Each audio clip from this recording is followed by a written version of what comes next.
Good news alang sa mga konsumante sa Zamboanga City Electric Cooperative kay dunay pag-ubos sa singil sa kuryente karong bulana.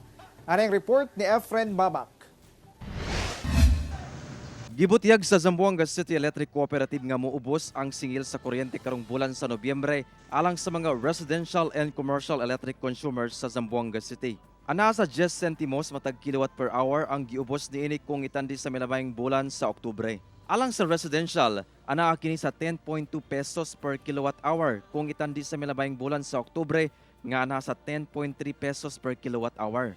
Samtang alang sa low voltage commercial category nga langkuban sa industrial, public buildings ug street lights, ana kini sa 9.5 pesos per kilowatt hour kung itandi sa milabayng bulan sa Oktubre nga ana kini sa 9.6 pesos per kilowatt hour.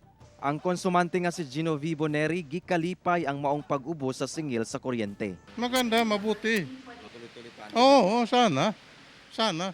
Ang rason kung bakit bumaba yung electric rates natin ngayong buwan ng Nobyembre dahil sa pagbaba ng generation cost natin.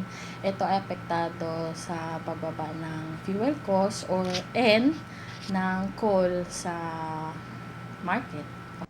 Apan sumala sa Zamzelco nga posibleng adunay pagsaka sa singil sa kuryente karong bulan sa Disyembre, gumikan sa taas nga demand tungod sa holiday season.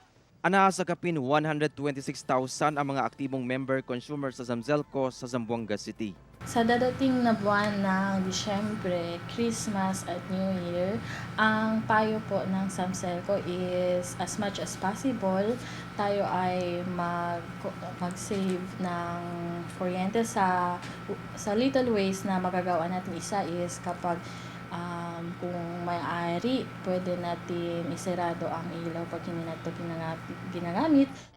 Kauban si Sim Romero sa kamera. Ako si Efren Mamak. Para sa One Mindanao.